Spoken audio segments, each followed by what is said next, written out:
What up? What up? What up, my people? It's your boy Radical. Now I'm back at you with another video, and this is gonna be somewhat of a different type of video that I usually put out. I usually put out a lot of social commentary on a lot of social political issues, but I also know that majority of my audience are males.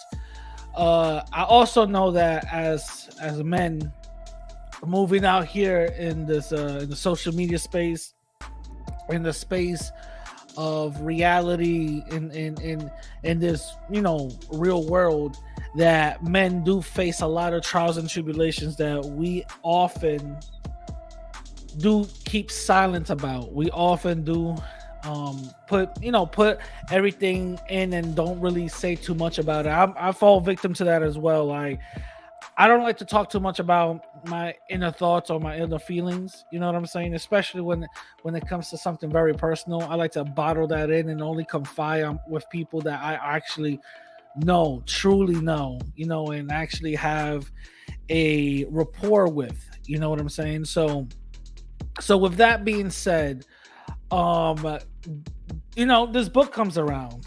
Why Women Deserve Less by Myron Gaines. Now, first of all, I want to just say, this book, it's not a huge, crazy read. There's only 88 pages, right? It's a small book, but it's still a good read, and it's a very fast read. Also, I kind of skim through some of the chapters to actually look at what the material is. I didn't read the whole book. I want to do it chapter by chapter, and this is the reason why I'm doing a video about this. We're gonna go through chapter to chapter, chapter 1, 2, 3, 4, 5, and 6.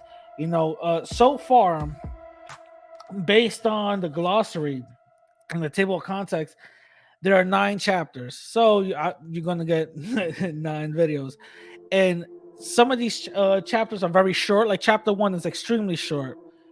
In some of these chapters, they go through various pages, right?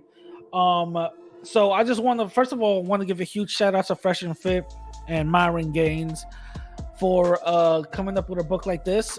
So far, just based on chapter 1, I can't really give my whole conclusion on how the book is, nor give my whole conclusion on the outcome of the book. But based on just chapter 1, I agree 100% with it. Now, I'm not going to go detail by detail on the book itself, because obviously you guys should go buy it, purchase it yourselves. You know what I'm saying? But I'm just going to give a review on my overall thoughts on the book, right? So, first of all, when you open the book up, right, you're gonna get a little disclaimer, and basically says that this book does not call for the refusing to help our fellow human if it's a woman, and all this other stuff. Basically, just calling out, saying if you're a woman and you get offended by this is you getting offended by it. You know what I mean?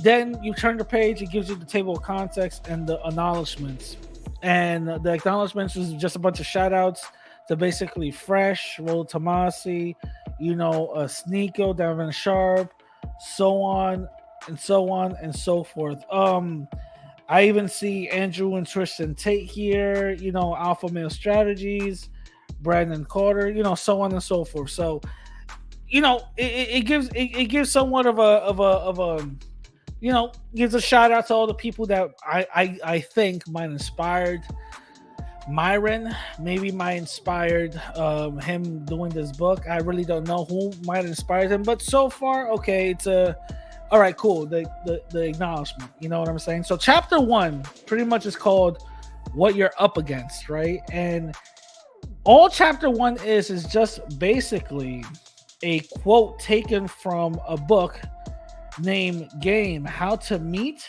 and Attract and Date Attractive Women by Roche V.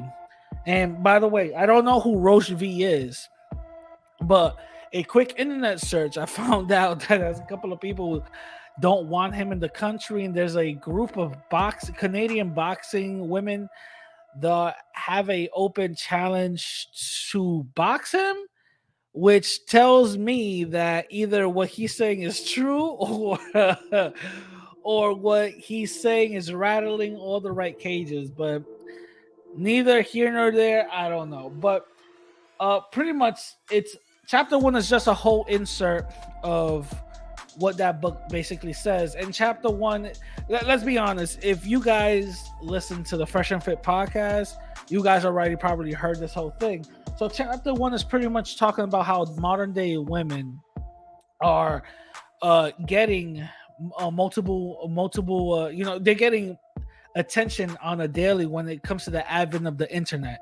And these women could be in a little buttfuck country like in Indonesia, where nobody knows anything about these women, or a huge city like New York or Miami, where they're getting a bunch of attentions more times than that. So the advent of the internet gave these women the illusion that they are, pretty much top tier.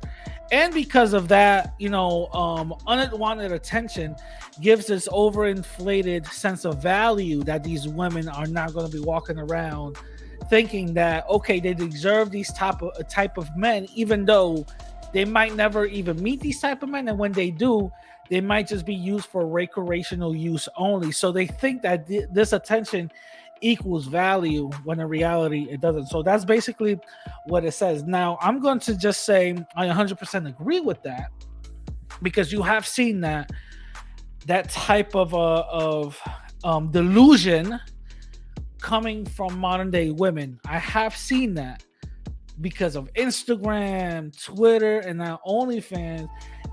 This type of attention is equaling dollar signs.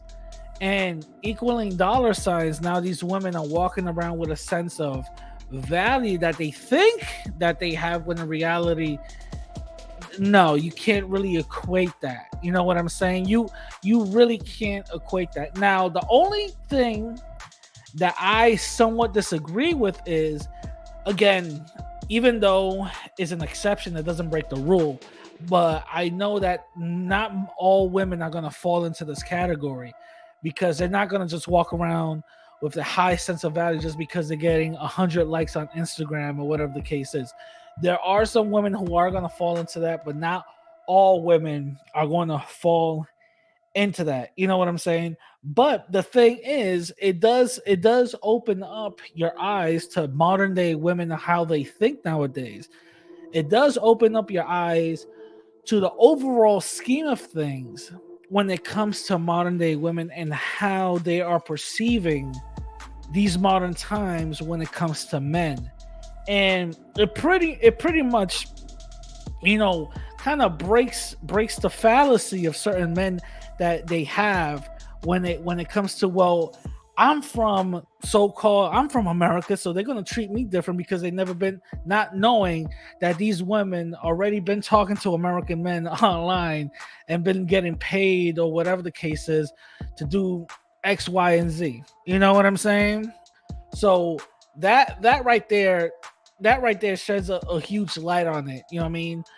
Also, another thing that I see is that the majority of these modern day women, I do not blame 100% of women for having this overinflated sense of value. I blame the men. There's a lot of simps out here, and we got to keep it 1,000. There's a lot of simps out here thinking that because I say a hey or I give a little heart, oh my God, she's going to start talking to me. And there's a lot of simps out here that don't have no good game or good mouthpiece, so they're going to let their wallet talk for them, which I completely 100% disagree with. That's not good game. That shows that you don't know how to talk to women. That shows that you don't know how to pull women, and especially not trying to go at the passport bros, shout out to them, but some of these passport bros that I've seen think that just because they pulled a baddie with their wallet is equivalent to putting a baddie with your mouthpiece, which doesn't equate. But anyway, that's basically my review of chapter 1. Chapter 2, pretty much. Chapter 2 is titled Tom, Dick, and Harry. So I could probably imagine what a chapter 2 is about, but definitely stay tuned, subscribe, like the video, because I'm gonna start doing daily reviews of this book. And tell me what you guys think. You guys agree, disagree? Did you guys get the book? Did you guys not get the book? And all that. I'm gonna catch y'all later. Peace.